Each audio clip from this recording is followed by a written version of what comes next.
This segment brought to you by Kansas Corn. Learn more at kscorn.com. Welcome back. Now let's see what Kyle and Duane are up to on Plain Talk. Hi, this is Kyle Bauer with Plain Talk with the man who enjoys long walks, especially when it's by people that annoy him, Duane Toews. I thought you were really going to give some sappy long walks and on the beach and love novels or something.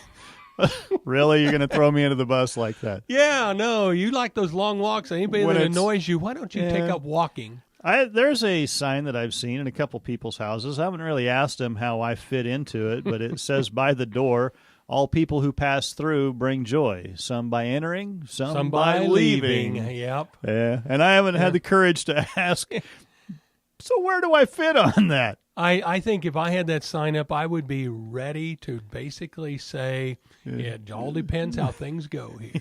Yeah, just up depends to you. on your attitude today. Up to you. Back in 18th century England, Kyle Bauer, 1700s.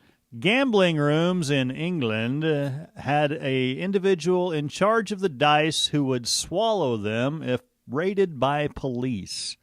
Fact or fiction?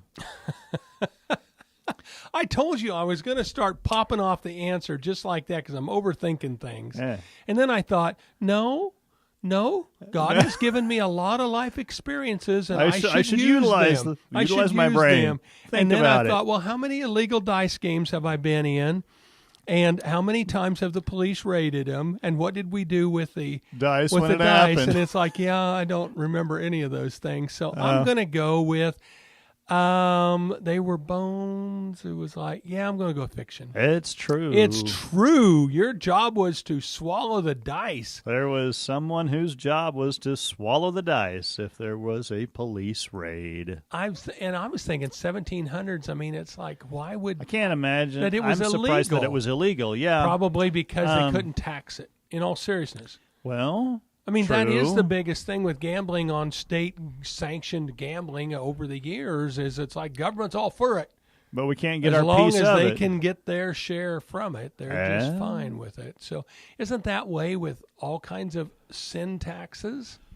It's okay. Well, we're against sinning unless we can tax we can tax it. We got your cigarette stamp. You got your alcohol, you got your stamp. gambling. It's like as long as we can get a good way we'll sanction it. And most of those are a tax that's willingly paid by the participants. Yeah, that's right.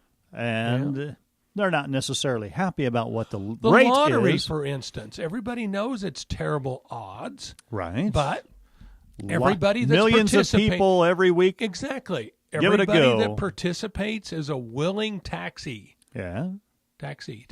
However, you have a shot at getting something back on that, which theoretically we all get our taxes back in services from the government. That's true. We might argue about whether how we get our share and how it's being used and divvied out. All of your taxes that come to me are great. All of my taxes that go to you, not so happy if about. If they fix the road out in front of my house, you're not happy. But if they fix the road in front of your house, it's just fine.